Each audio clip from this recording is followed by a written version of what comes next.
Bene, ci siamo. Innanzitutto vi ringrazio di essere qui presenti in questo bellissimo evento Casalati. Vi chiedo un attimo un momento di lasciare fuori i pensieri dopo la porta e di avere l'attenzione su di me, ma soprattutto su questo argomento, che è un argomento molto toccante, un argomento interessante che ovviamente, come sapete, anche in questi giorni ha molto risalto anche per i fatti accaduti. Quello che ho in mano è un libro rosso che racconta questi fatti e che adesso vi voglio raccontare, quindi lo deposito e arrivo da voi con questo racconto. In 30 anni non è migliorato niente, o quasi. Sono stati fatti dei piccoli passi, ma non basta. Serve una spinta in più. Serve per le donne che hanno bisogno di autonomia economica, per le famiglie che hanno bisogno del doppio reddito e per il paese e le nuove generazioni che hanno bisogno di modelli positivi a cui ispirarsi. Il lavoro è difficile da conciliare con la maternità e per le donne la libertà di lavorare non esiste. C'è un bivio, devi ancora scegliere se lavorare o fare figli. Vediamo assieme la situazione. Il 50% delle donne non accedono al mercato del lavoro. Per le donne la carriera esiste solo al prezzo di enormi sacrifici, solo il 20% sono dirigenti. Nel settore privato le donne guadagnano il 16,5% in meno degli uomini. Mettersi proprio per una donna è una mission impossible. Solo il 22% sono imprenditrici. E quindi cosa fare? Più congedi di paternità, agevolazioni per chi assume aiuti domestici in regola, che comunque, se anche la condivisione fosse perfetta, non basterebbe. Più incentivi alla stabilizzazione delle donne, potenziare la certificazione di genere per le imprese, imporre una nuova modalità di leadership e poi spendere bene i 400 milioni del PNRR a favore del passaggio di testimoni alle figlie. Diciamo che queste criticità che ho appena elencato sono riportate nel libro Donne e lavoro, rivoluzioni in 6 mosse, ed è un libro che racconta storie di donne toccate da questi problemi, quelle che vedete comunque nelle vostre sedute. Nello specifico il volume indica possibili strade da percorrere per accelerare il cambiamento, il tutto rivolgendosi a tutti, sia agli uomini che alle donne, perché solo insieme sarà possibile costruire nuovi e più sani equilibri. Ed è qui con noi anche l'autrice e scrittrice di questo libro, la dottoressa Rita Persè, grazie di essere qui, giornalista del Corriere della Sera e scrittrice del libro Donne e lavoro, rivoluzioni in 6 mosse. Grazie Rita di essere qui con noi. Una presentazione emozionante, veramente, oltre che puntualissima, dei contenuti. Grazie. Grazie a te di essere qui. E parto da te appunto chiedendoti nel tuo libro sostieni che per portare le donne a un'effettiva parità di genere anche nel mondo del lavoro bisogna agire sia dall'alto che dal basso. Cosa significa esattamente e perché bisogna tenere un approccio del genere? Allora, io comincerei dicendovi come sono anche arrivata a fare questo lavoro per arrivare qui a rispondere alla tua domanda. Anche perché secondo me è sempre utile conoscere da che pulpito viene la predica, come uno è arrivato, ci ha pensato. Allora, io ho 56 anni, faccio la giornalista da quando ne avevo 21 e questa è la mia passione, il mio lavoro da sempre, come dire, che faccio ancora con grandissima passione. Io sono alla redazione economica del Corriere della Sera, mi sono sempre occupata molto di economia, di lavoro e di relazioni industriali e ho cercato di farlo sempre con un'ottica però anche di genere, cioè le donne e il lavoro, di tenere sempre questo passo, anche perché poi all'inizio ho iniziato quando nei settimanali femminili, poi sono passata appunto al quotidiano. Allora, perché a un certo punto io ho avuto proprio l'urgenza di fare questo lavoro, di provare a mettere insieme tutti i pezzi delle cose che avevo capito nel tempo e ho avuto questa urgenza quando ho visto il PNRR, quindi un paio di anni fa. perché ho avuto l'impressione che non ci fosse il salto. Cioè ho pensato, ma qua se andiamo avanti ancora così, di questo passo, cioè quando è che riusciremo ad avere un contesto di lavoro equo? Cioè, di sicuro che il fatto che non l'avrei visto io mi ero messa già il cuore in pace, ma qui non lo vedono neanche i nostri figli. Cioè, avevo l'impressione che non ci fossero le risorse e non ci fosse il cambio di passo che ci doveva essere. E forse c'è da dire che la mia aspettativa era alta, perché io quando ho cominciato a lavorare nei primi anni 90, le mie nonne vengono sentite il mio accento, tradisce la mia emilianità, è impossibile, come dire, non lo posso nascondere. Le mie nonne facevano le contadine, venivano da famiglie contadine, mio papà faceva l'operaio, mia mamma lavorava in casa però in realtà lavorava anche a Cottimo per le aziende del territorio, per le ungherie del territorio.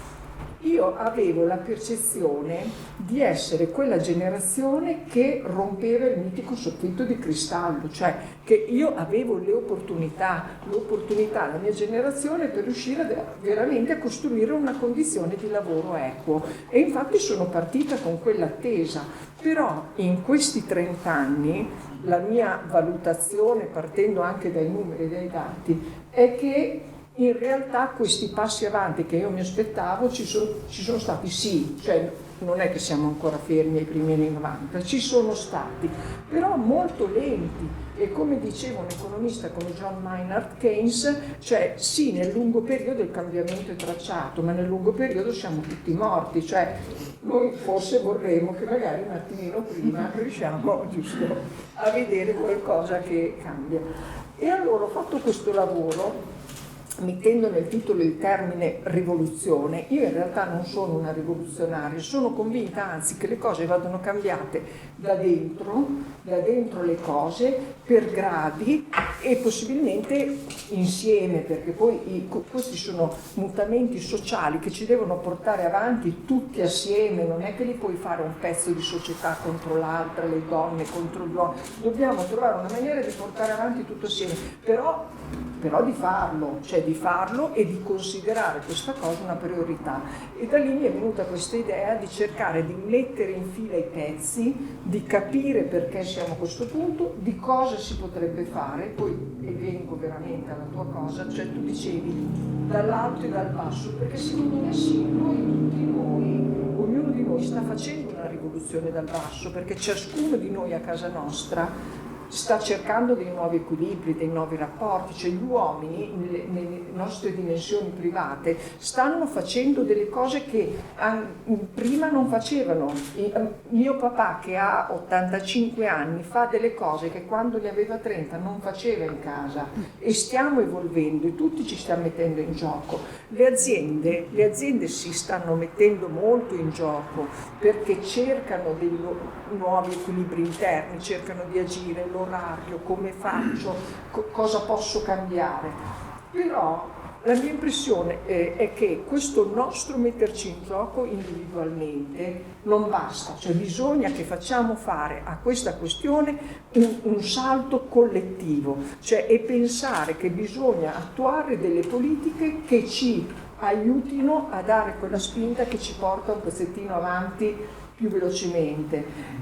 E poi noi donne in particolare cioè questo lo sentiamo tanto, nel senso che negli ultimi 30 anni tutta la dimensione prima della conciliazione, concilia famiglia e lavoro, e tutte queste donne, quelle che sono riuscite a entrare nel mercato, cosa hanno pensato? Che riuscivano a far tutto, per cui con una mano telefonavano per vedere se il ragazzino a scuola era a posto e poi il lavoro e tutto quanto assieme, però io dopo 30 anni la mia considerazione è che tutto questo multitasking pazzesco a cosa ci ha portato?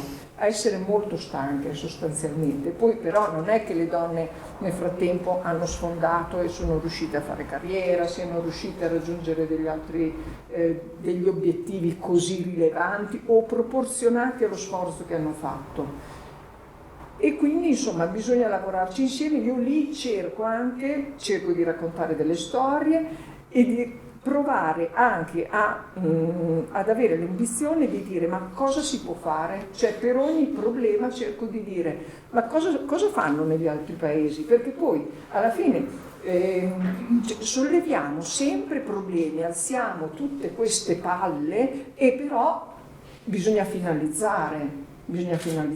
Oggi poi è una giornata molto, come dire, che noi tutti sentiamo particolarmente, gli uomini e le donne, perché questa vicenda di questo assassinio di questa ragazza, oggi poi il 25 novembre, è il giorno della violenza contro la violenza sulle donne, e io credo che il tema sia legato, perché se noi creiamo una società dove le donne riescono a esprimere i loro talenti anche nel lavoro, vuol dire che riescono a guadagnare, riescono a essere autonome, sono più libere.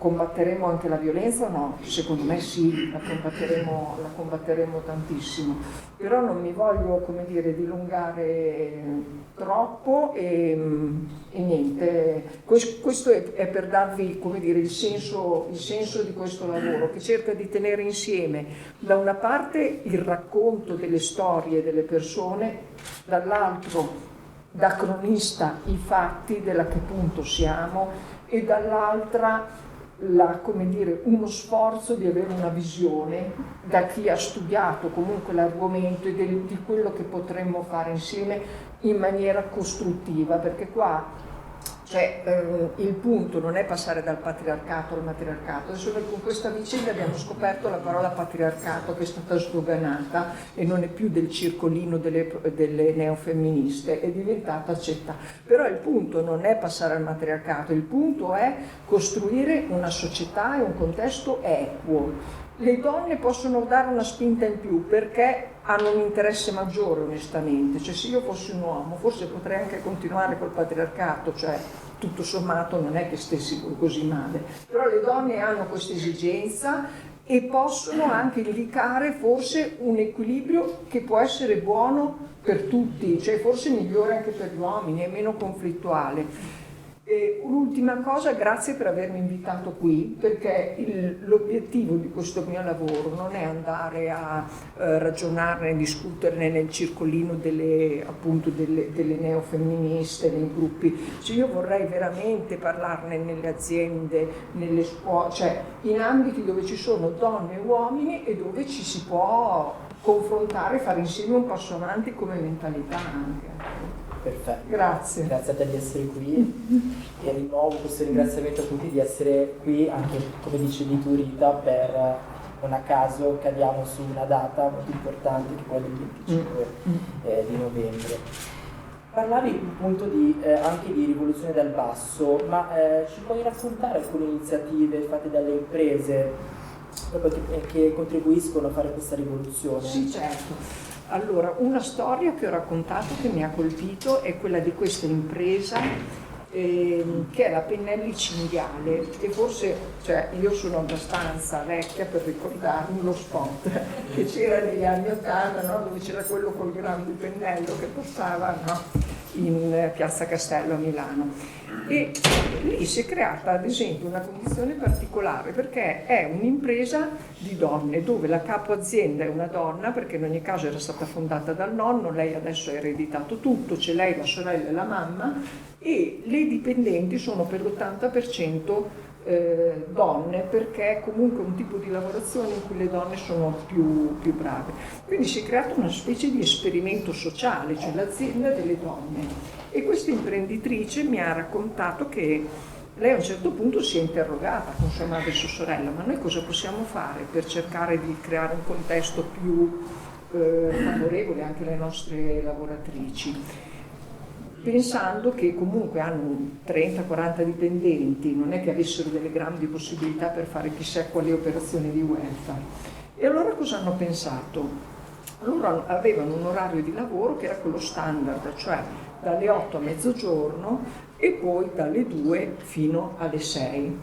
E hanno pensato di cambiare l'orario di lavoro, di compattarlo in maniera che le donne potessero poi uscire il pomeriggio alle 4, 4 e mezza per riuscire ad andare a prendere i figli a scuola che facevano il tempo pieno.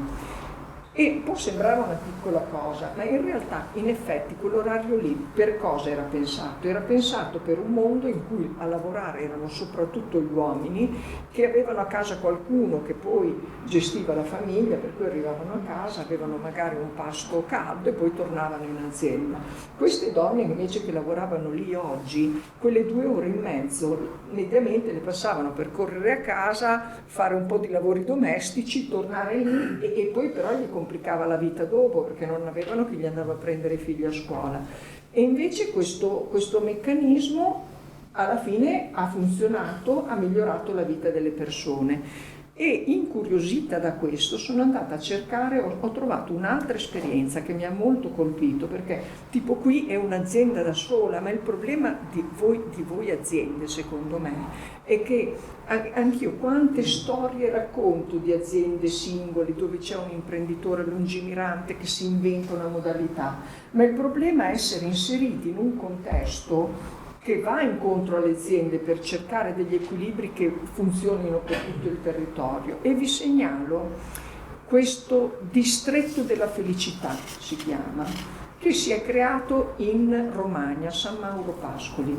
Lì c'era un distretto di aziende che lavorano nel calzaturiero di qualità, anche lì gran parte di lavoratrici donne, e avevano anche il stesso orario di lavoro, e avevano anche il problema che trovarle queste lavoratrici donne e anche i giovani diventava sempre un pochino più complicato. E cosa hanno fatto? Si sono messe d'accordo le aziende, più di una, che hanno fatto un'operazione simile in pratica, hanno ridotto la pausa a una mezz'ora per uscire tutti prima, e sono riusciti a coinvolgere anche i comuni del territorio, che hanno agito sugli orari delle scuole per cercare di aumentare le scuole con il tempo pieno, fornendo anche la pausa pranzo ai ragazzini.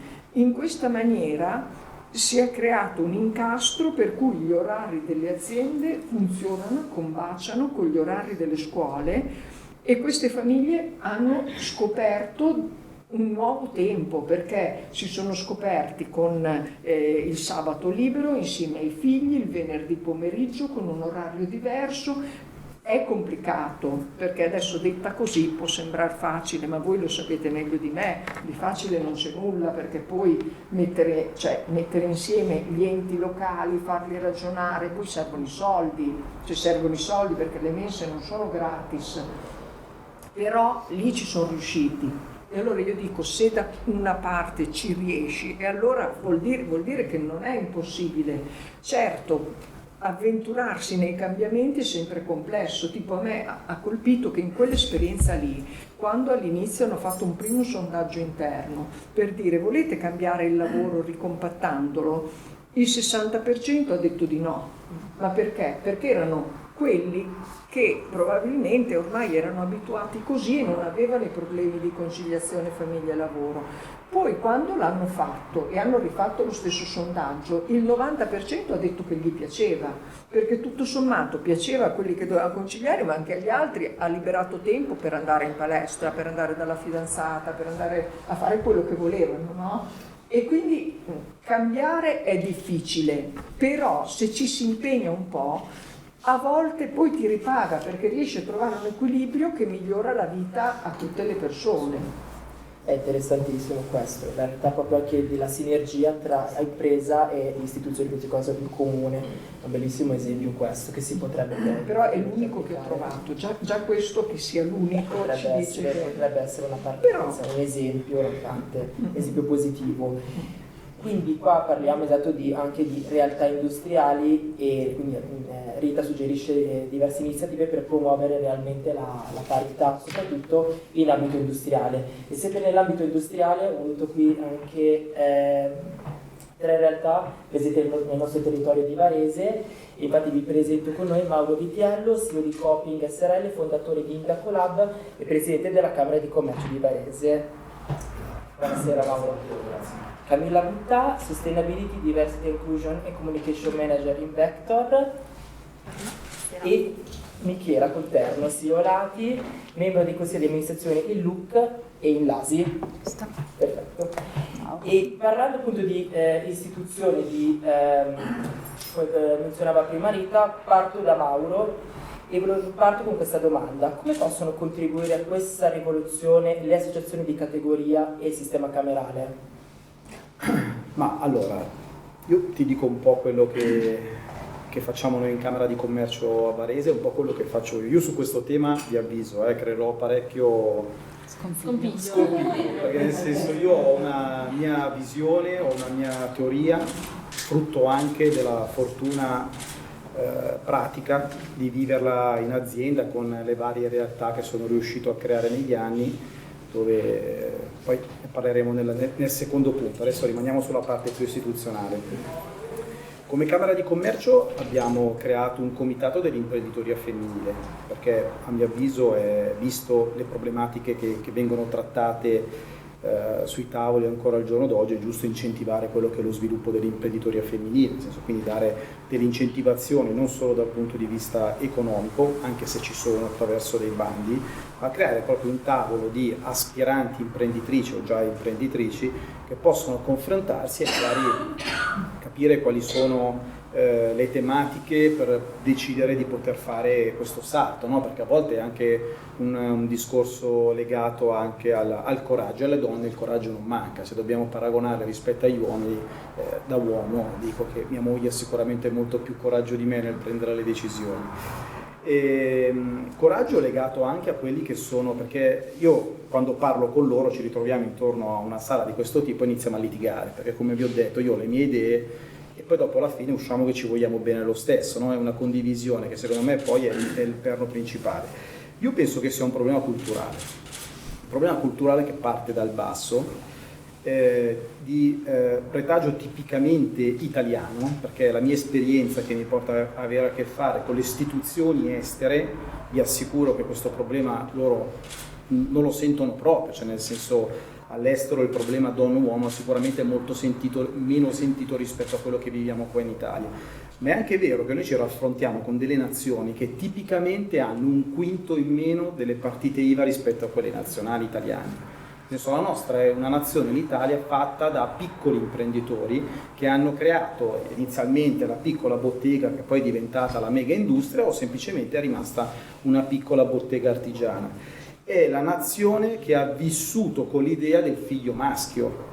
Io ho origini campane, i miei genitori sono nati a Napoli, mio nonno sarebbe andato avanti per inerzia a far figli finché non fosse arrivato il figlio maschio. Adesso, giusto o sbagliato questa cosa qua, secondo me io non ne ho le caratteristiche e le capacità per dirlo. Ha fatto parte della nostra cultura del passato, ha portato quel che ha portato, che se ci guardiamo indietro non è stato proprio così un gran disastro. Sbagliato dal punto di vista dell'approccio. Sicuramente le donne hanno bisogno di mettersi sullo stesso livello, se non superiore a quello dell'uomo, ma soprattutto da un punto di vista culturale, di considerazione, cosa che purtroppo, soprattutto in alcune zone d'Italia, ancora questa cosa non avviene. Detto questo, io penso che attraverso quello che le istituzioni possono fare ad oggi sia un problema che bisogna fare attenzione, e qui che le faccio arrabbiare le donne. Non bisogna attenzionare troppo, ma attenzione, non stiamo parlando del rispetto delle donne, sono due temi completamente differenti. Rispetto della donna e il tema di credere nello sviluppo dell'identità femminile all'interno di un'azienda, perché quello che si può creare attraverso degli uomini, definiamoli stupidi, è di creare una competizione verso queste figure e quindi andare a peggiorare la situazione. Perché quello che vedo io, soprattutto in aziende moderne, ma non tanto nella loro costituzione, ma nello sviluppo che sono stati capaci di mettere in atto, è quello di far sì che, soprattutto nei ruoli legati a materie umanistiche, quindi lauree di estrazione umanistica, il ruolo della donna è praticamente predominante rispetto a quello dell'uomo. Io vedo nelle mie aziende, nell'azienda che si occupa di comunicazione, di marketing strategico, che è uno dei settori che ultimamente in Italia è cresciuto a doppia cifra, ci sono all'incirca 80 donne e 20 uomini. E questo secondo me è significativo di quello che è lo sviluppo che si sta introducendo nel nostro paese. Quindi a mio avviso il lavoro da fare non è tanto di portarlo all'interno delle aziende, va bene parlarne, va benissimo organizzare questi tavoli di lavoro di condivisione, ma va portato all'interno delle famiglie, ne va parlato con i miei figli, ne va parlato all'interno della scuola. Cioè, secondo me già a scuola devono capire che una bimba e un bimbo hanno la possibilità di fare le stesse identiche cose, perché questo poi si deve sviluppare anche nella gestione del tempo. E arrivo nel punto focale, perché io come azienda sono partito 20 anni fa a pensare a tutte le attività legate agli orari, escono prima, fanno dopo. Ma ragazzi, la gestione di una famiglia è la gestione di una famiglia, quindi o gli uomini capiscono che devono entrare in questa pratica, quindi dire noi ci occupiamo anche della gestione della famiglia, della gestione dei bambini, o se no possiamo attivare tutti i protocolli che vogliamo, tutte le agevolazioni che vogliamo, ma le donne dovranno sempre occuparsi della famiglia, perché i miei figli, ne ho 3, uno fa ciclismo, uno fa calcio, uno fa piscina, uno fa inglese, uno fa francese. Chi gliele fa fare tutte queste attività? O il papà, o la mamma, o i nonni possono essere di supporto. Quello che deve essere da un punto di vista culturale, che noi stiamo cercando di fare in Camera di Commercio, io vorrei introdurre un corso proprio di questo tipo, ma è più metodologico che pratico. Adesso ci sono queste figure che sono un ibrido tra la parte psicologica e la parte esperienziale, che cercano proprio di raccontare come deve essere gestita la condivisione del tempo. Cioè un papà si deve mettere a disposizione nello stesso identico tempo di come si può mettere a disposizione una mamma, a prescindere che una mamma lavori in catena di montaggio e il papà lavori dietro una scrivania, o che la mamma sia l'amministratore delegato di un'azienda e il papà lavori in catena di montaggio. Quando questa parità, secondo me, sarà reale e pratica, allora possiamo parlare di tutto il resto. Ma finché io pretendo che mia moglie faccia l'amministratore delegato e debba portare lei in piscina, i miei figli a giocare a pallone e quant'altro, ci stiamo raccontando frottole, ragazzi. Ci stiamo raccontando frottole. Quindi o impariamo a avere veramente rispetto del tempo delle donne, o se no, io dico sempre, in Camera di Commercio non buttiamo soldi per far corsi, capito, sul rispetto reciproco delle donne. Sono frottole.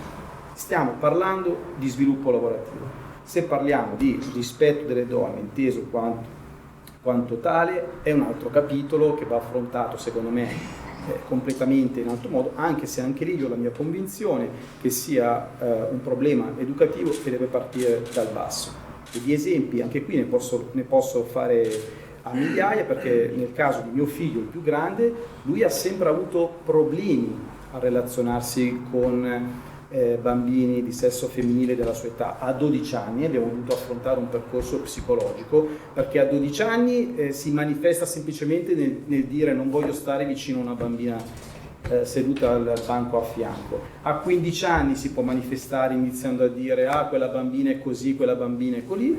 A 20 anni si può manifestare come purtroppo spesso leggiamo. Sto parlando di mio figlio. Capito? Quindi o queste cose nascono all'interno delle famiglie, le stesse famiglie che, ripeto, 20 anni, 40 anni fa andavano avanti a nastro a far figli finché non nasceva il maschio, o se no, secondo me, siamo ancora in una fase veramente primitiva rispetto al tema da trattare.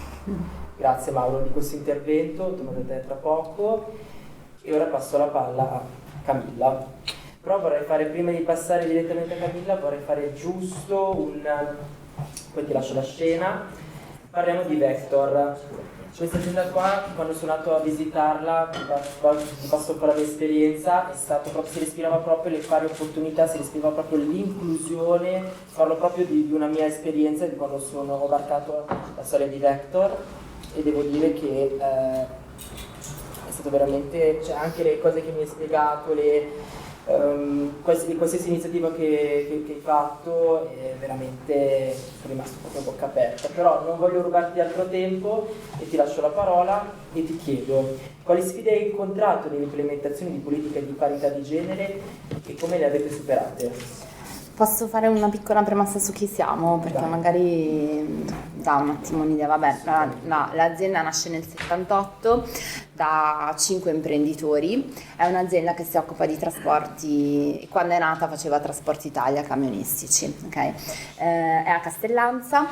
Negli anni 90 mio padre entra come socio, esce un socio, mio padre entra come socio con un 20% e porta in azienda una competenza incredibile che era la lingua inglese, nel senso che nessuno parlava in inglese in quel periodo, lui sapeva l'inglese e con questa enorme competenza inizia a sviluppare tutto quello che è il settore delle spedizioni internazionali. Okay. L'azienda dagli anni 90 cresce abbastanza velocemente, soprattutto poi ha un boom nel 2000. La mia famiglia inizia a acquisire sempre più parte delle quote. In questo momento noi abbiamo 140 persone che lavorano per noi e la mia famiglia è proprietaria del 75% dell'azienda.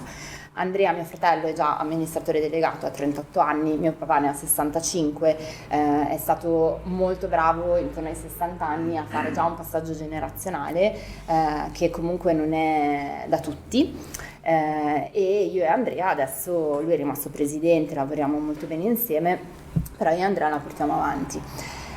Quando abbiamo iniziato a parlare di diversity ed inclusion, correva l'anno 2015, quindi comunque per una PMI italiana era davvero un discorso abbastanza innovativo, eravamo un pochino i primi. Noi avevamo tutto sommato una situazione abbastanza bella, nel senso, soprattutto se si pensa al mondo femminile, cioè nonostante noi ci occupassimo di trasporti internazionali, mio padre ha sempre avuto una politica di assunzione. Lui chiamava la scuola che c'è vicino a Castellanza, che si chiama? No, ma che l'università? No. Allora, cioè, il nostro settore è un settore poco attrattivo, ok? Immagino che nessuno qua da piccolo sognasse di fare lo spedizioniere, quindi noi ci siamo sempre preclusi gli universitari, proprio come categoria, e andavamo a prendere le ragazze più brave che uscivano dalla ragioneria. Okay? Quindi si chiamava a giugno-luglio si chiamava la ragioneria, cioè si faceva mandare i curriculum di quelle che erano uscite con 60 sessantesimi e quelle venivano assunte. Quindi negli anni 2000 abbiamo praticamente assunto 30 persone di 18 anni, donne, no, che hanno iniziato a lavorare e che poi nel giro di 7, 8, 9 anni sono diventate mamme. Però intanto comunque siamo sempre andati avanti in questa politica. Noi abbiamo sempre avuto più donne che uomini in azienda. Abbiamo sempre avuto un gender pay gap pari a 0, se non al contrario. La nostra sfida quando abbiamo iniziato a lavorare su la gender equality è stata iniziare a assumere uomini, per assurdo, a livello di lavoro d'ufficio. Okay? In questo momento il nostro direttore commerciale è una donna, direttore amministrativo è una donna, direttore reparto aereo è una donna, direttore reparto mare è una donna, direttore QHS è una donna, io sostenibilità sono donna, abbiamo l'HR che è uomo.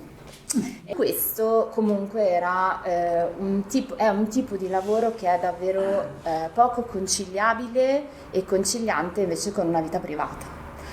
Questo è stato un grosso tema, cioè noi vedavamo le nostre ragazze andare in crisi nel momento in cui diventavano mamme, perché da noi, a parte appunto c'erano chiaramente gli orari fissi allora, però tu sai quando inizi a lavorare non sai mai quando finisci, nel senso che può capitare qualunque cosa, un incidente in tangenziale, un problema con la dogana, ti devi fermare, non è che puoi dire su 5 e mezza non andrò a prendere mia figlia. C'era una delle più grandi sfide secondo me è stato proprio il cambiamento culturale. Noi siamo cresciute, cioè un'azienda di 5 manager uomini che non facevano altro che stare lì a lavorare e che erano felici di andare a lavorare alle 8 e tornare a casa magari alle 9, alle 10 di sera, valutavano le proprie persone in base a chi si fermava a lavorare fino alle 9, alle 10 di sera, ok? E quelli che poi sono cresciuti come manager valutavano le persone che lavoravano sotto di loro in base a chi faceva straordinario. Quando io e mio fratello siamo arrivati in azienda abbiamo detto ma guardate che se una persona fa straordinario non è che sta lavorando bene, cioè tu manager che mi gestisci un team che tutte le sere fa 2 ore di straordinario, hai un problema tu? Cioè non sono brave le tue persone, cioè tu mi devi rendere conto di questi orari di straordinario. Così potrei fare 12.000 esempi, no? Le ore di riposo per l'allattamento venivano gestite dovevano venire la mattina 3 ore, potevano andare a casa 1 ora, 3 ore andare a casa 1 ora, ma il nostro lavoro questa cosa non te la permette, quindi alla fine sì, avevano diritto alle 2 ore di riposo per l'allattamento, ma in realtà lavoravano 8 ore al giorno, 9 ore al giorno lo stesso. E quando io sono arrivata ho detto ma scusate, facciamogli fare 6 ore continuate e poi vanno a casa, cioè non è che ho scoperto l'acqua calda, però davvero in quel momento era l'acqua calda, quindi il cambiamento culturale e il lavoro sul management in primis è stato forse la cosa più difficile. Quindi in più neanche sradicare tanti pregiudizi, cioè noi abbiamo, per me la vittoria è stata quando l'allattamento me l'ha preso un uomo, cioè che è venuto a dirmi mia moglie è una libera professionista, non ne ha diritto, io posso prenderlo, e gli ho detto ma certo, cioè nel senso prendile te queste ore di riposo. Però c'era davvero la paura, no, del dire se le prendo che cosa penseranno di me i miei capi, che figura ci faccio io come uomo che mi voglio prendere, cioè sto a casa con mia moglie o con il bambino. Quindi c'è un grossissimo, secondo me, un grossissimo problema di formazione. Mi ha fatto sorridere quello che raccontavi sulla questione noi a un certo punto abbiamo messo l'orario flessibile. Quando abbiamo cambiato il regolamento, abbiamo messo l'orario flessibile, le nostre persone a un certo punto hanno chiamato i sindacati perché avevano paura che l'azienda volesse fregarle, mentre invece non avevano capito che l'orario flessibile cioè noi intendevamo dalle 8 alle 9 e mezza puoi venire quando vuoi, basta che fai mezz'ora di pausa, dalle 5 e mezza in poi esci, gestitevi i vostri team nel modo migliore. No? Loro questa cosa all'inizio ne hanno avuto paura perché non erano abituate. No? Quindi il cambiamento è davvero qualcosa di lento, è qualcosa che va spiegato, bisogna partire portando secondo me on board le prime linee e poi a cascata i responsabili. Abbiamo perso delle persone che magari avevano dei ruoli manageriali e non si vedevano in questo nuovo tipo di leadership. Cioè, perché loro sono rimaste ancorate a uno stile di leadership un po' vecchio e non si ritrovavano in questo stile di leadership. Ma va bene così, cioè nel senso ci sta. E poi vabbè, tanto lavoro secondo me anche sul linguaggio, perché il linguaggio, cioè le parole sono un'arma potentissima e a volte si cade in dei tranelli. Classico esempio molto recente, inizia la pandemia, lasciamo tutti quanti a casa in smart, l'allora responsabile dell'ufficio HR, secondo me, volendo fare anche una cosa carina, scrive: se c'è qualche mamma che ha bisogno di dare una mano per i compiti dei figli mi faccio sapere. Tempo zero gli risponde e dico: scusa, i papà non aiutano i figli a fare i compiti? Cioè, no. Però davvero a volte si pensa, no, che è la mamma che aiuta i figli a fare i compiti, ma in realtà abbiamo anche dei papà che erano a casa in smart. Il fatto che noi abbiamo davvero cercato ovunque di sostituire la parola maternità alla parola genitorialità e dare valore alla genitorialità, tra l'altro poi vabbè allargando, perché noi l'abbiamo allargata anche ai genitori non biologici né adottivi, quindi ai genitori affettivi, e garantiamo ai genitori affettivi tutti gli stessi diritti che ci sono per legge. È un tema anche questo, insomma, abbastanza importante, però sta portando secondo me a degli ottimi risultati in un settore dove la retention delle persone è, cioè, no, scusatemi, il turnover è sul 15%, noi abbiamo un turnover dell'1%, quindi dire, poi questa cosa paga e aiuta. Grazie Camilla.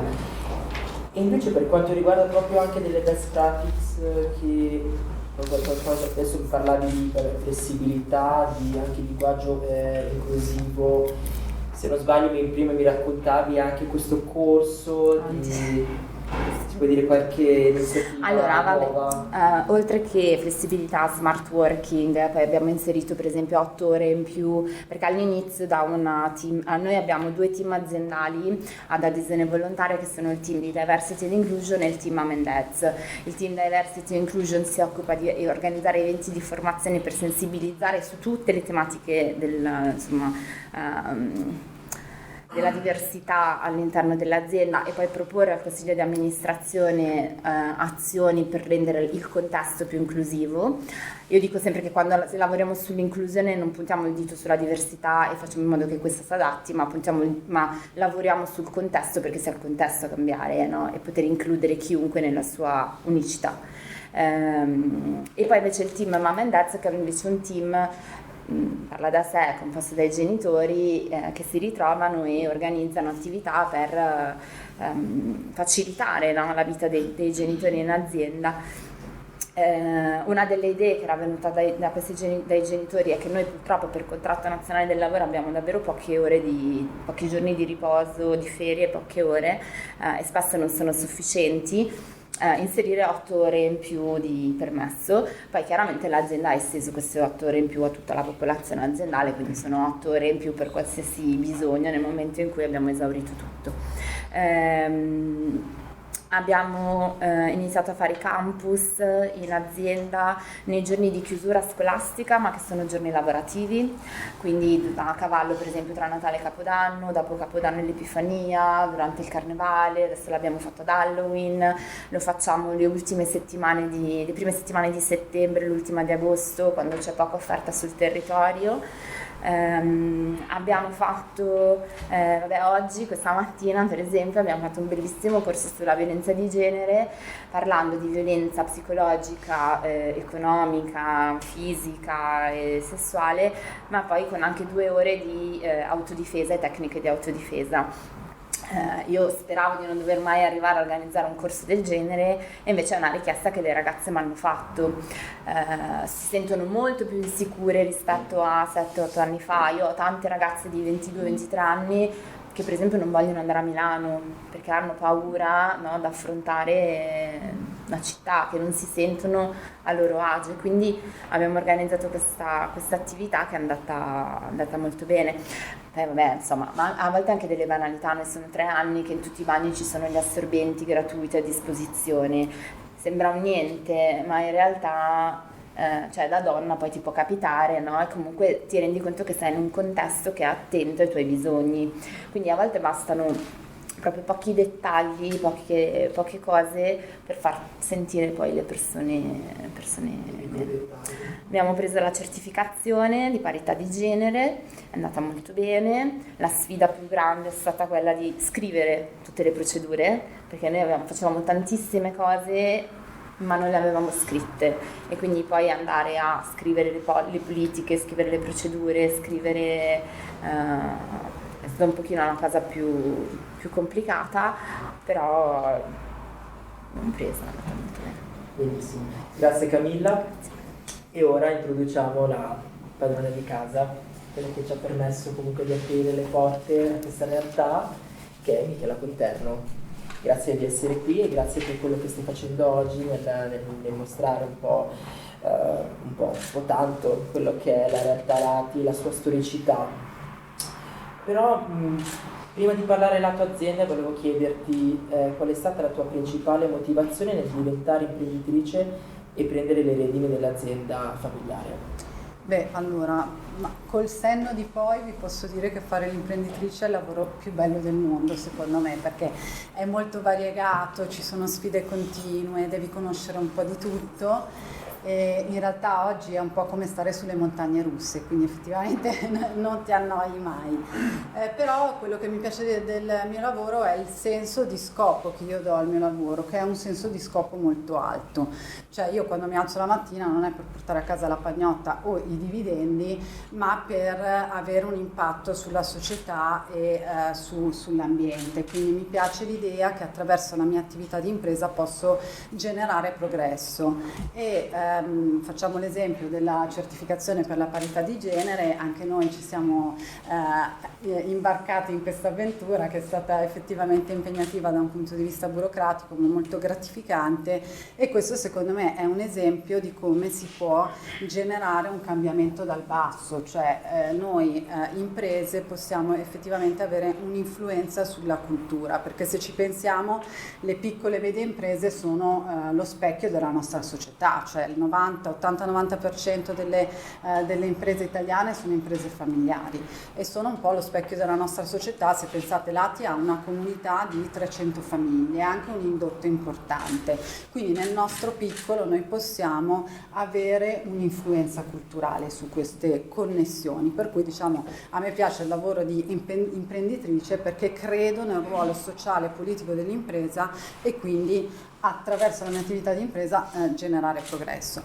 Però diciamo questa è la mia analisi col senno di poi. All'epoca come sono diventata imprenditrice, come sono arrivata alle redini dell'impresa, non era poi così scontato, perché prima di tutto poi magari parleremo anche della successione dinastica al femminile, che non è assolutamente scontata, ma poi la peculiarità mia e della mia famiglia è che io non sono di quei figli di imprenditori che hanno vissuto l'azienda fin da piccoli, cioè io non sono cresciuta a pane plastica, pane logistica, pane e fotocopiatrici, perché diciamo quando mia sorella ed io eravamo piccole i miei genitori hanno avuto un divorzio che definirlo burrascoso è un eufemismo, e quindi diciamo anche la distanza, perché con mia mamma e mia sorella vivevamo a Milano, eravamo distanti dall'azienda di famiglia, e quindi io diciamo l'ho scoperta già quando ero durante il corso dei miei studi universitari.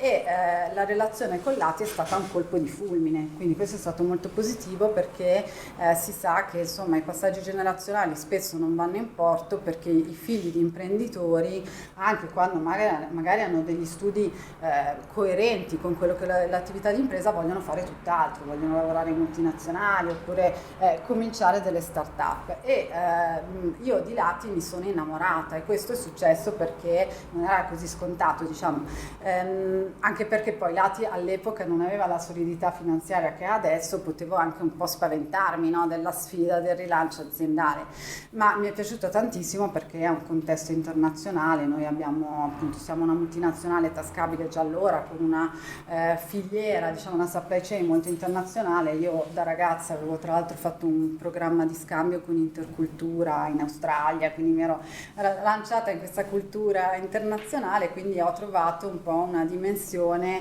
molto attrattiva anche come prestigio della clientela, per cui insomma mi è piaciuta questa dimensione internazionale. Altra cosa che mi è piaciuta tantissimo dell'azienda è la reputazione, il posizionamento tecnico, per cui anche vedere la stima di altre persone che guardavano Lati, no? Quindi con questo interesse e stima proprio per la credibilità tecnica dell'azienda, già mi riempiva d'orgoglio da ragazza. Poi quello che ho apprezzato è la dimensione del contesto umano, cioè oggi Lati è un'organizzazione positiva, ma è sempre stata un'azienda a dimensione familiare, dove le relazioni erano importanti, per cui insomma ci sono persone simpatiche che hanno a cuore il destino dell'azienda, quindi questo mi è molto piaciuto, per cui direi sia che sei figlio di imprenditori, ma anche devi scegliere l'azienda per cui lavorare. Io lo dico sempre ai giovani, le aziende sono un po' come le persone, cioè quella che ti sta un po' meno simpatica, quella che ti sta più simpatica, e secondo me scegliere anche in base all'allineamento valoriale è fondamentale. E com'è che hai affrontato la transizione da una leadership prevalentemente maschile a una guida femminile? Ecco, questo come dicevo, la successione dinastica al femminile non è scontata, perché mi ricordo che mia mamma mi raccontava che quando io ho una sorella gemella, no? Quindi i miei genitori hanno avuto solo 2 figlie femmine. Quando siamo nate io e mia sorella, mi raccontava mia mamma che in famiglia era stata una mezza tragedia, perché il nonno, il papà aspettavano appunto la successione dinastica al maschile. Invece due ragazze in un colpo, dici vabbè, poi dopo non ci saranno forse più occasioni, no? Quindi allora c'era un po' questa mentalità, per cui non è assolutamente scontato, anche perché non dimentichiamo che anche nelle imprese familiari l'imprenditore tende sempre a lasciare il comando a un erede maschio. Ci sono aziende molto note, anche di dimensioni importanti, che hanno la regola non scritta che la successione dinastica deve avvenire al maschile e le donne addirittura non entrano in azienda. Nel nostro caso anche mio papà, cioè tutti gli imprenditori hanno questa tentazione, anche a costo di cercare tra generi, cioè il mio compagno Massimiliano sarebbe stato sicuramente privilegiato in questo senso, o a costo di cercare tra i nipoti, quindi anche mio cugino era un papabile per la successione, ma poi non era interessato all'azienda e si è fatto liquidare. Quindi insomma diciamo che poi la vita è fatta di sliding door, io mi sono fatta trovare al momento giusto, nel posto giusto, e la mia determinazione è stata premiata, quindi insomma le cose sono andate come dovevano andare. Come è avvenuto? Ecco, diciamo nel passaggio generazionale la cosa che è cambiata di più è stata proprio la leadership, cioè mio papà aveva una leadership improntata a esecuzione e controllo, con diciamo, una connotazione anche positiva, rassicurante, paternalistica, no? Perché tanto poi l'imprenditore decide tutto e se tu vai in America a fare l'investimento sbagliato, tanto è sempre colpa dell'imprenditore, no? Però col difetto che questa mentalità spegne i cervelli. E nel passaggio io ho preferito una leadership più partecipativa, improntata al coinvolgimento, la partecipazione diciamo basata su fiducia e risultati, perché questo diciamo anche in un contesto molto dinamico come quello che vediamo oggi rende l'azienda più autonoma e resiliente, cioè i miei dirigenti, i manager dell'azienda prendono decisioni in autonomia velocemente e il collante sono i valori, per cui diciamo io so che loro prendono magari anche decisioni diverse da quella che potrei prendere io, ma coerenti comunque con lo schema valoriale aziendale. Quindi ecco, poi nel cambio di leadership anche tutto l'aspetto conciliazione lavoro-famiglia ovviamente è stato particolarmente importante, perché poi quando la proprietà si tinge di rosa e la leadership al femminile c'è anche tutta quella dimensione che si sviluppa.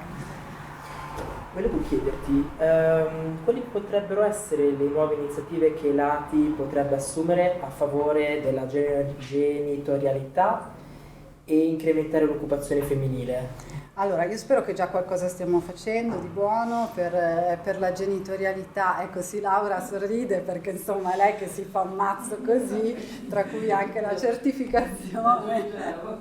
Aggiungiamo, diciamo, quello che già stiamo facendo sicuramente è il tema dell'orario flessibile. Poi io, non so, io ho lavorato tanto in commerciale, per cui poi come imprenditrice la mia motivazione primaria è la libertà, no? Quindi per me flessibilizzazione massima degli orari di lavoro, smart working fino a 5 giorni su 5 con accordo sindacale per aziende industriali non è così scontato, e devo dire che tra l'altro queste iniziative ultimamente ci arrivano tanti apprezzamenti anche dai giovani padri. Quando abbiamo fatto anche il kit nascita, devo dire che sono stati soprattutto i giovani padri ad apprezzarlo. Questo secondo me è un segnale molto positivo del cambiamento culturale, perché vuol dire che, perché ricordiamoci, la parità di genere parte in casa, no? E quindi il fatto che siano i padri ad apprezzare queste iniziative vuol dire che c'è un'equa distribuzione dei compiti di cura della famiglia e della casa, no? E sempre sulla genitorialità, anche qui parliamo di padri, abbiamo deciso un'iniziativa che faremo dall'anno prossimo di raddoppiare i giorni di congedo paternità, e anche sensibilizzando i ragazzi che esiste il congedo paternità e che sarebbe meglio che non lo usassero per andare a giocare a calcetto, vero Rita? E poi vabbè, io ho il sogno un domani di un baby parking, poi vedremo un asilo, insomma numeri, se vedremo se ce lo consentono, dovremo aspettare di avere gli spazi, magari sarà anche un lavoro di ascolto della comunità, vedere se si può fare qualcosa in commissione sicuramente. Invece che poi sono connessi, diciamo, per l'occupazione femminile, per favorire l'occupazione femminile, io direi dobbiamo sempre avere a mente che non dobbiamo fare favoritismi, perché con un passivo di millenni forse la tentazione ci sarebbe, però insomma dobbiamo avere sempre bene in mente il merito e le pari opportunità, quindi anche la certificazione in questo ci ha aiutato a strutturare proprio delle procedure, delle politiche HR che consentano di garantire queste due tematiche. E poi un altro tema è la sensibilizzazione, per esempio, verso le discipline STEM. Questo per noi è un tema caro, più che altro perché siamo un'azienda di tecnici ingegneri, no? I nostri numeri, per quanto abbiamo una proprietà al femminile, una CDA al 56% donne, top management comunque con donne ben rappresentate del 33%, i numeri di lati, diciamo, siamo 16% di donne. Questo perché il nostro serbatoio di assunzioni arriva, cioè il gap si forma a scuola, cioè se noi cerchiamo tecnici ingegneri, i curricula sono prevalentemente maschili, quindi bisogna ancora lavorare sul fatto che le discipline esterne sono quelle che creano maggiore occupazione, portano retribuzioni migliori e soprattutto sono alla portata delle donne. Bisogna lavorare anche sull'empowerment femminile. Quando io dal liceo classico, io e mia sorella abbiamo dovuto scegliere che università fare, si sentiva dal ramo maschile della famiglia considerazioni del tipo: ma se un domani vorranno lavorare in azienda sicuramente non potranno fare ingegneria, però magari economia o giurisprudenza potrebbero farlo. Quindi insomma, secondo me bisogna anche rendere le donne consapevoli del loro potenziale e fare un lavoro di empowerment. Perfetto, grazie Michela di questo intervento. Mauro, torno da te e ti chiedo, a livello proprio di queste iniziative di coinvolgimento di collaboratori e collaboratrici, avete anche voi in campo qualcosa all'interno di Coding? Sì, di cose ne abbiamo diverse. Siamo partiti tantissimi anni fa a creare comunque una comunità inclusiva su tutti i fronti, perché l'azienda ha 50 anni, come diceva Michela prima, mio papà vendeva 50 anni fa, è partito vendendo le fotocopiatrici, ma quando mi è stato chiesto di entrare in azienda io sono stato chiaro dall'inizio, ho detto guarda che io se vengo non vengo a vendere le fotocopiatrici, quindi aspettati di tutto e cerchiamo di creare un'evoluzione di quello che è stato fatto. E un po' così è stato, perché se voi pensate che mio papà comunque faceva business dicendo di stampare e fotocopiare, io andavo invece a dire di non stampare e fotocopiare, perché avendo studiato informatica e avendo una forte verticalizzazione su tutto quello che era il mondo dell'automatizzazione dei processi, digitalizzazione e quant'altro, diciamo che il problema ce l'avevamo in casa prima ancora che in azienda. Poi risolto questo problema io nel senso ho la strada spianata e ho impostato un po' l'azienda alla Mauro maniera, nel senso che l'ho costruita innanzitutto chiamando praticamente un po' tutte le persone che avevo conosciuto nella mia vita fino a quell'epoca. Infatti chi è stato in azienda da me ha visto, ci sono tutti i miei compagni di classe a lavorare, donne, uomini, nel senso che mi avevano colpito per un loro modo di essere e quindi ho pensato che all'interno della nuova organizzazione avrebbero potuto fare la differenza e così è stato. È un'azienda un po' particolare, nel senso perché noi siamo circa 50 persone, siamo divisi in 3 realtà. La realtà di mio papà l'abbiamo lasciata lì congelata, è un monumento storico, la continuiamo a mandare avanti ma gli vogliamo bene, ma diciamo che non è che la vediamo come quella che ci farà andare avanti nei prossimi anni, mentre la realtà legata al mondo della digitalizzazione, dell'informatica e quella della comunicazione è quella che ci sta dando tantissime soddisfazioni negli ultimi anni.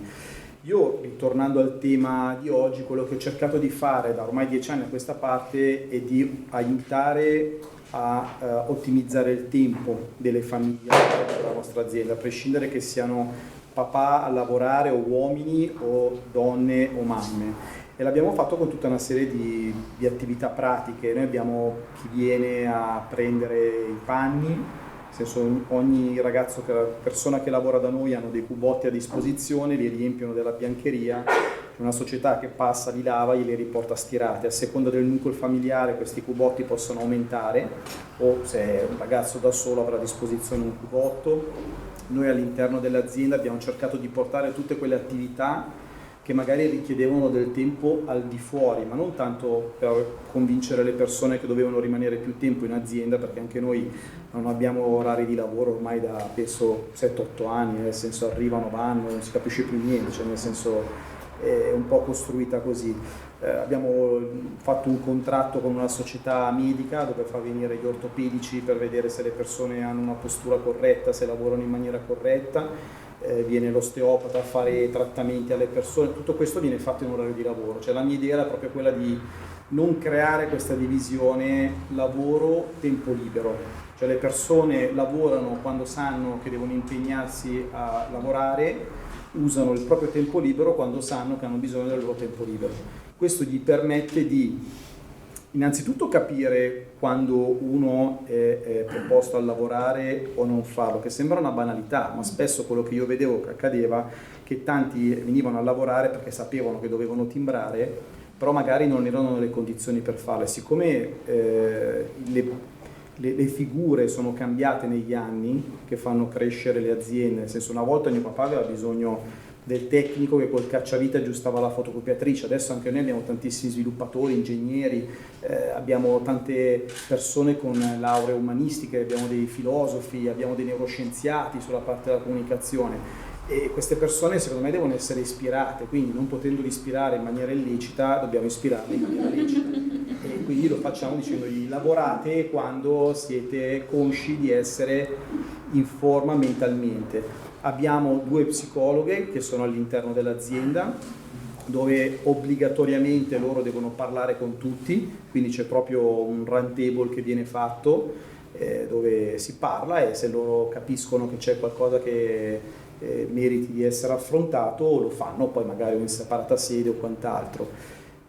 Attività ne facciamo 1000, la nostra azienda il sabato e la domenica è sempre aperta, adesso abbiamo fatto una sorta di accordo col comune dove la lasciamo aperta alla comunità, quindi il paese la utilizza per fare attività ludiche per le scuole, abbiamo anche qualcosa con del centro per gli centri anziani, quindi adesso vi faccio un esempio, nel senso, non tutti hanno la possibilità. Noi, essendo a Caronno, risentiamo ancora molto dell'influenza della città metropolitana, dove per assurdo la villetta te la devi poter permettere, i palazzi invece sono la realtà consolidata.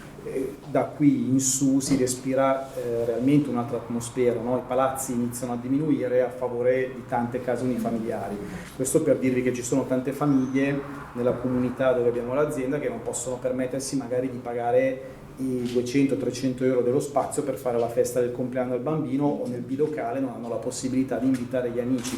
Vengono in azienda da noi, fanno un gran bordello, però lasciano tutto pulito, non sporcano niente, e in effetti è un senso di appartenenza che ci siamo conquistati all'interno del territorio. Questo ha fatto sì che tanti ragazzi del territorio che si laureano, che fanno percorsi universitari, se sono legati alla nostra tipologia di lavoro, spesso prima di decidere di trasferirsi su Milano o cercare altre realtà, passano sempre da noi a chiedere se ci fosse l'esigenza di trovare un posto di lavoro. Noi problemi di trovare persone non ne abbiamo mai avuti, sinceramente. Persone che vanno via, sì, ce ne sono state, ma perché hanno deciso di intraprendere o carriere imprenditoriali e comunque sono rimaste legate a noi come consulenti o come partner, o perché realmente l'ultimo è andato a Tenerife a fare i mojito, cioè nel senso ha deciso di cambiare vita. Buon per lui. Sono stato anche a trovarlo a giugno, quindi nel senso... però è così, è realmente una comunità molto positiva. 3 anni e mezzo, 4 anni fa decisi di assumere una mia compagna di classe delle medie, incrociata per caso alla stazione, che casualmente era di Caronno dove abbiamo l'azienda, la Natalie, che voi tutti conoscete. Lei doveva occuparsi di comunicazione, ma io la prima cosa che gli feci fare è il corso per diventare manager della felicità. Lei fu la prima a darmi del pazzo, nel senso di dire: guarda, mi hai detto che devo fare una cosa, già mi stai cambiando le carte in tavola. Io ho detto no, inizia a fare questo corso, poi tu ti occuperai di comunicazione. E invece ci avevo visto lungo, nel senso, lei è il termometro dell'azienda, lei è una persona fondamentale, nel senso, lei veramente misura la febbre a tutti, capisce quando è il momento di rallentare un attimo, capisce quando è il momento invece di accelerare, perché dal mio punto di vista vede che bisogna spingere perché è il momento di spingere, perché comunque noi siamo un'azienda, dobbiamo anche performare dal punto di vista economico, però invece di farlo come è sempre stato fatto, con un rapporto diretto mio verso i miei interlocutori, lei mi aiuta sempre a farlo nel miglior modo possibile. Nonostante io non abbia mai avuto difficoltà di comunicazione verso le persone nella mia azienda, con lei mi sono reso conto che almeno nel 60% dei casi io sbagliavo nel modo in cui lo facevo, e questi risultati si sono visti subito, perché in effetti non tutti siamo uguali e soprattutto le cose vengono dette in determinati momenti dove non tutti siamo nella stessa condizione per poter recepire quelle informazioni. E credo molto in questo, quindi anche poi tutte le altre aziende che abbiamo creato sono nate con questa logica di sviluppo. La sera tutte le sere c'è un'attività all'interno della nostra azienda, cioè vengono fatti corsi di ogni tipo, il corso che sono fatti dai ragazzi che ci lavorano all'interno, quindi dal corso di fotografia allo sviluppo in camera oscura, camera nera, come si chiama, al corso di cucina. La settimana scorsa stavano facendo il corso su come fare la pizza. È un modo comunque di creare un centro di aggregazione che nel nostro paese mancava. Adesso stiamo facendo il corso di italiano per gli extracomunitari. Questa è un'idea che è nata mentre stavo lavando la mia auto del benzinaio di fronte. Tra l'altro uno dei ragazzi che mi lavava l'auto l'abbiamo assunto perché è un pakistano ma ingegnere in informatica e aspirava i tappetini, quindi anche per questo, per dire a volte anche quanto siamo miopi, no?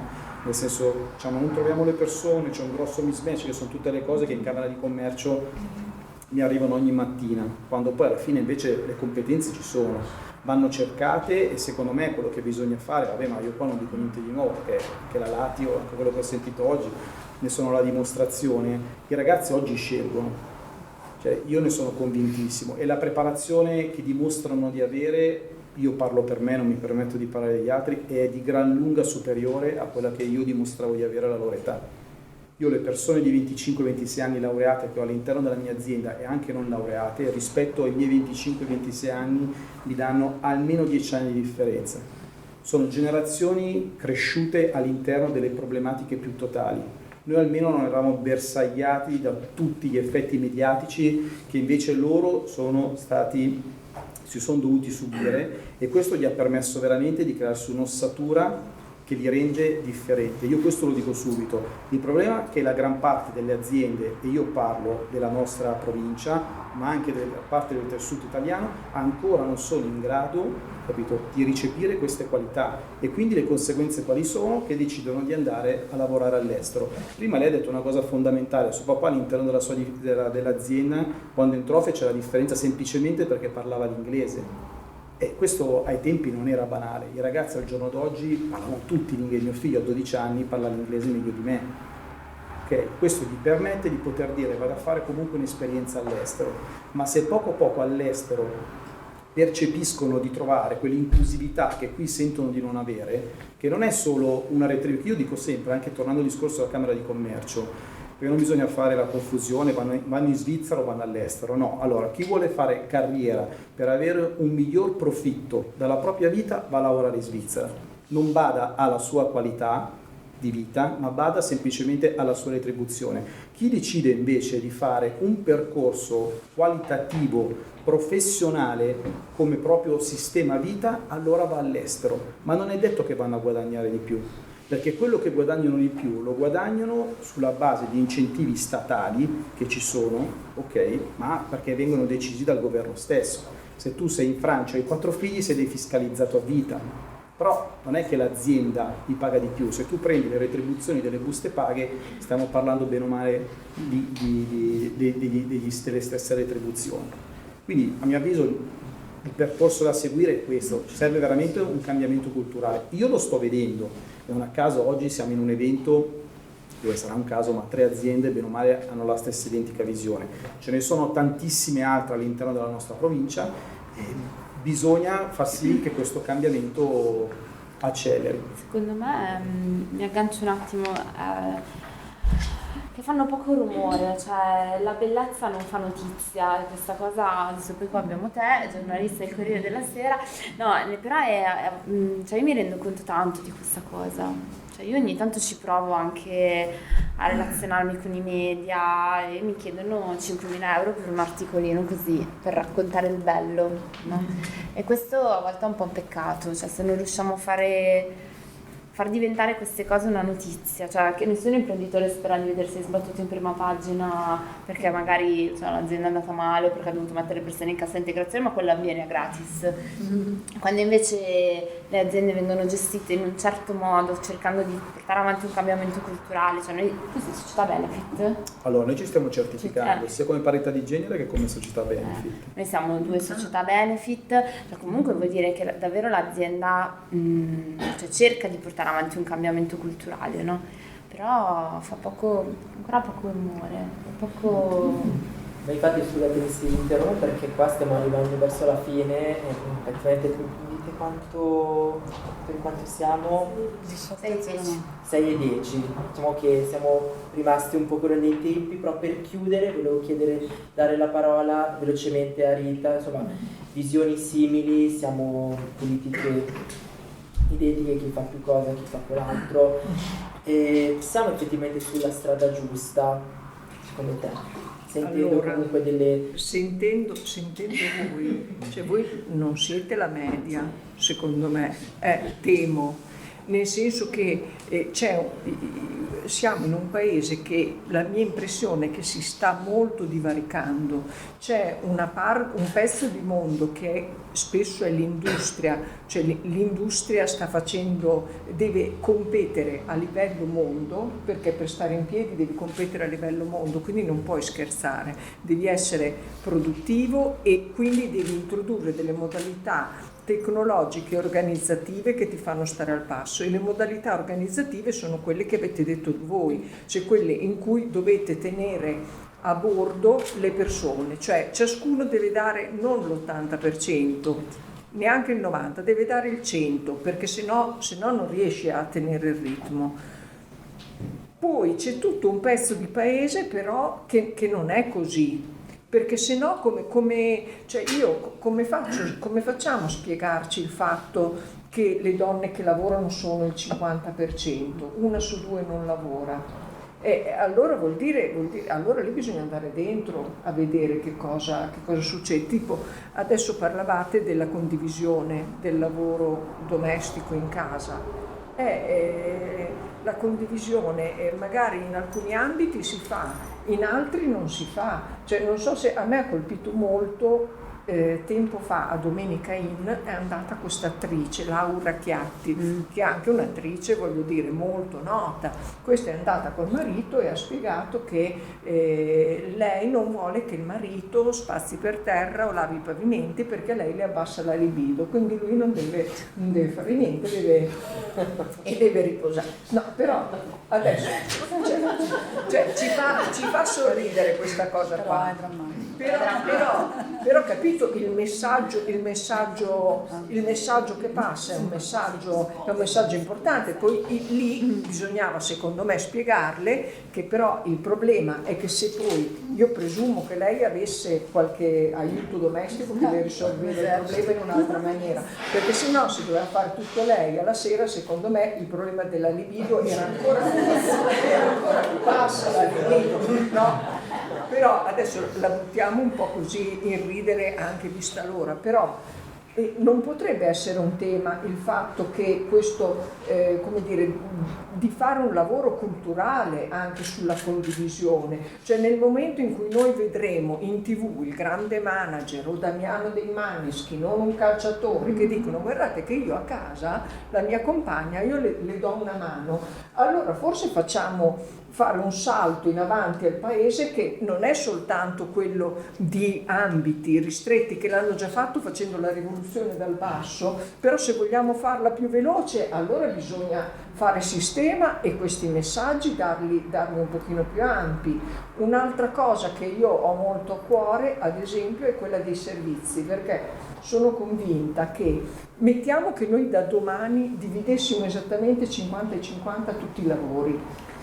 Però non è che lo risolviamo il problema, perché io parlavo con un'imprenditrice che mi diceva però io alle mie ragazze gli dico guarda che tu non è che devi andarci solo tu a prendere il ragazzino a scuola, tu devi spiegare al tuo marito e al tuo compagno che il tuo lavoro è tanto importante quanto il suo, giusto, però mettiamo che lei glielo spiega e lui dice ok, vado anch'io, allora andranno 15 giorni una e 15 giorni lui. Però tu il problema organizzativo ti resta, allora noi in questo paese abbiamo bisogno degli asili nido, abbiamo bisogno di una cultura in cui puoi portarli e non ti senti una mamma di serie B perché il ragazzino non è curato come si deve, perché invece il nido è anche un'opportunità, hai bisogno che abbiano dei costi bassi, hai bisogno di agevolazioni sulle babysitter, le badanti, hai bisogno di un contesto in cui un pochino di quel lavoro di cura comunque lo esternalizzi e non penalizzi le donne, perché pensate, cioè una donna che oggi guadagna meno di 1000 o 1500, io arrivo a 1500 euro se abita su una piazza come Milano, una donna che guadagna quei soldi lì, quando fa il ragazzino e non ha i nonni e deve andare al nido e spende 700 euro e deve avere anche qualcuno che glielo va a prendere, alla fine quando fanno i conti alla sera intorno alla tavola non è che è una questione culturale perché lui è maschilista, è una questione di soldi. A lei non conviene, cioè non le conviene lavorare, lui prende anche gli sgravi perde gli sgravi per il coniuge a carico, che senso ha che lavori? E allora uno dice le donne non lavorano, certo, quelle che non hanno un livello culturale alto, una motivazione forte e hanno degli stipendi bassi non conviene lavorare, ma è un paese, cioè, e poi alla fine cosa succede? Che in una famiglia dove lavora uno, io voglio che guadagni quell'uno, che abbia anche uno stipendio buono, ma quanti figli riescono a fare? Cioè ne faranno uno di figli. Ma noi abbiamo un sistema paese che quanto a lungo può andare avanti così? Cioè, come dire, secondo me lavorare su queste cose qui ha vantaggi da qualunque visuale noi la prendiamo, perché se la prendi dalla visuale della donna, alla donna è meglio essere autonoma, è più libera, se non altro si difende meglio dalle varie occasioni di violenza ed è indipendente. Se lo guardi come famiglia, hai 2 stipendi e vivi meglio. Se lo guardi come paese, forse avremo un paese dove qualcuno fa un pochino di figli in più e allora magari riusciamo a pagare le pensioni, riusciamo ad avere il welfare, la sanità e la scuola. E non lo so, a me sembra una cosa così, come dire, chiara, che bisogna lavorarci, che bisogna metterci la testa, perché se no dove andiamo? E è per questo che mi animo molto, ci metto passione e vi ringrazio. Credo che dobbiamo lavorarci tanto, ognuno dal suo, come dire, mettere la sua voce dalla proprio. Ti ringrazio punto. Rita per il tuo intervento e per essere stata qua con noi oggi in questa No, sera. un piacere, è il mio modo di festeggiare il 25. Grazie mille anche a Mauro, a Camilla e a Michela per il vostro intervento e delle vostre testimonianze, che vorrei fare un applauso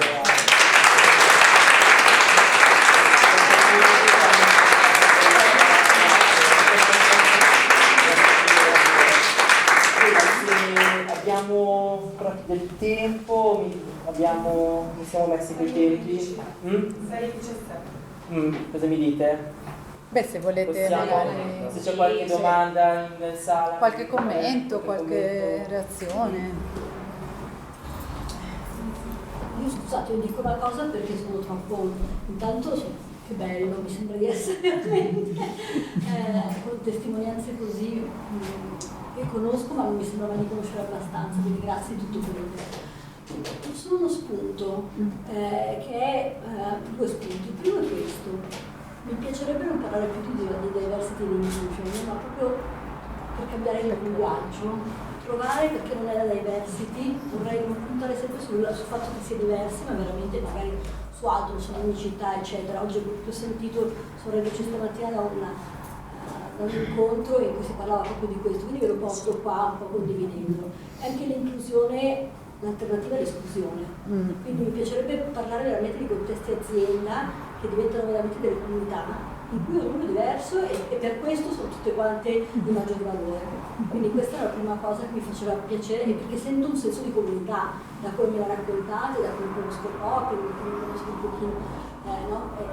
Forse il senso diverso dal mio punto di vista, di costruire, perché nella comunità si è protetti, nella comunità si è inclusivi naturalmente, no?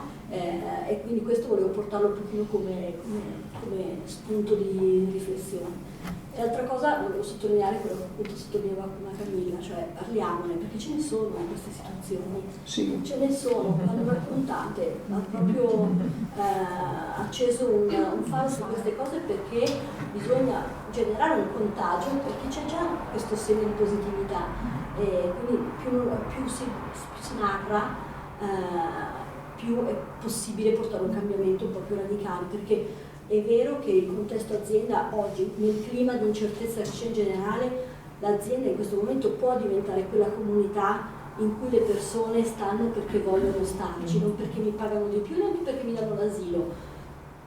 Perché c'è una comunità in cui mi sento rispettato, in cui so di avere un impatto sociale, in cui so che quando ci vado al mattino non è soltanto per spostare una cosa da qua a là o per vendere qualcosa, ma perché partecipo a qualcosa di più grande. Il senso che io porto oggi è questo molto, quindi grazie a tutti quanti voi anche per raccontare queste cose. Grazie ancora. Ci sono altre domande, altri interventi, commenti? Io posso aggiungere solo una cosa io penso che sia un qualcosa di obbligatorio da fare, perché se vogliamo tornare a parlare di dati, cioè, il problema demografico che sta attraversando il nostro paese è sotto gli occhi di tutti, no? Quindi tornando anche al discorso del passaggio generazionale, secondo me ne varrà la scelta di cosa fare quando Michela fra 100 anni dovrà decidere cosa fare lei o cosa dovrò fare io, nel senso che l'azienda si basa su persone.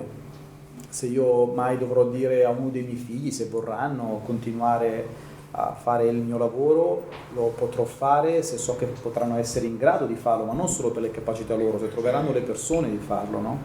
Perché ad oggi purtroppo la situazione è drammatica, cioè non è preoccupante, è drammatica, cioè ci sono già comunque delle proiezioni dove dicono che da qua a 50 anni il rischio è altro che industria, altro che azienda, cioè nel senso forse diventeremo una colonia come qualcuno la pensò ai tempi del fascismo, quindi il rischio veramente è quello, ci dobbiamo impegnare per far sì che si ritorni a far figli, è un problema che deve tornare nella testa di chi ci governa, perché vi ripeto, io ho esempi da farvi da qua fino a domani mattina di amici che hanno studiato con me, che sono a lavorare all'estero ma non rientrano in Italia proprio per un discorso culturale, perché avere una famiglia in un'altra nazione che non sia l'Italia è economicamente molto più vantaggioso e non ne fai una questione di soldi, ne fai semplicemente una questione di, come diceva prima la dottoressa, comunque di vivere in maniera sicuramente più serena e allineata alla tua famiglia, permetterti di avere più tempo di stare con loro, permetterti di avere le strutture per loro, permetterti di avere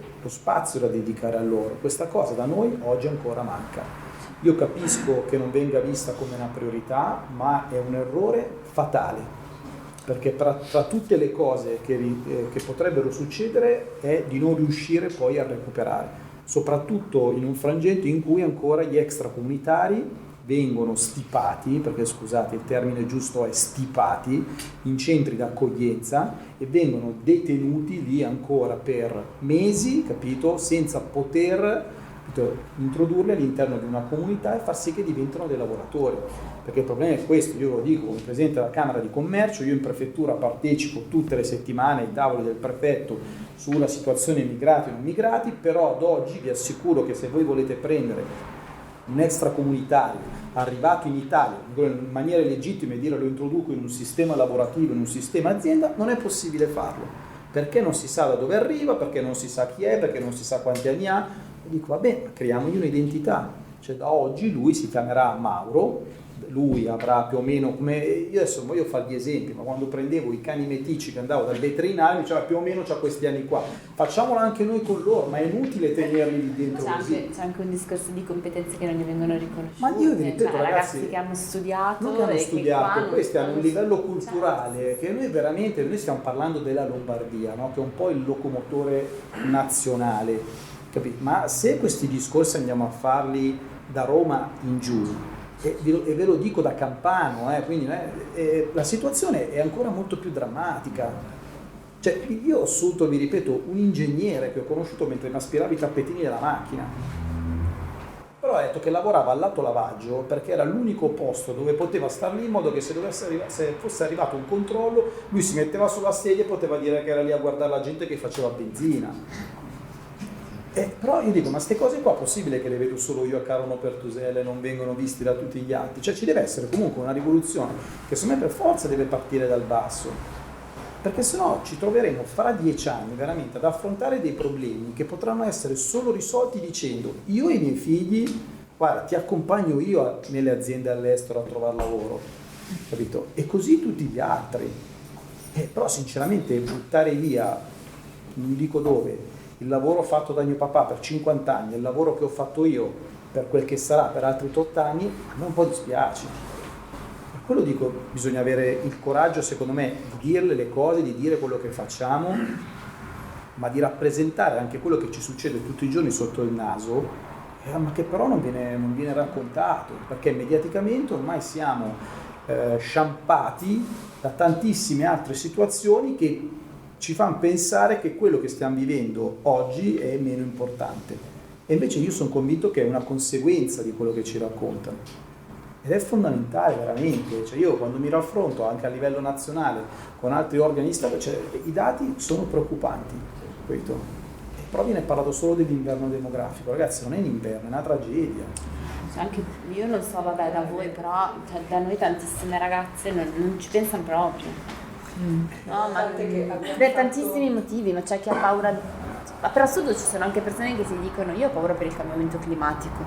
Cioè, sono tantissime le motivazioni. Il problema è che non vedi più ragazzini, però... per cui non c'è, a un certo punto magari anche il bisogno si abbassa.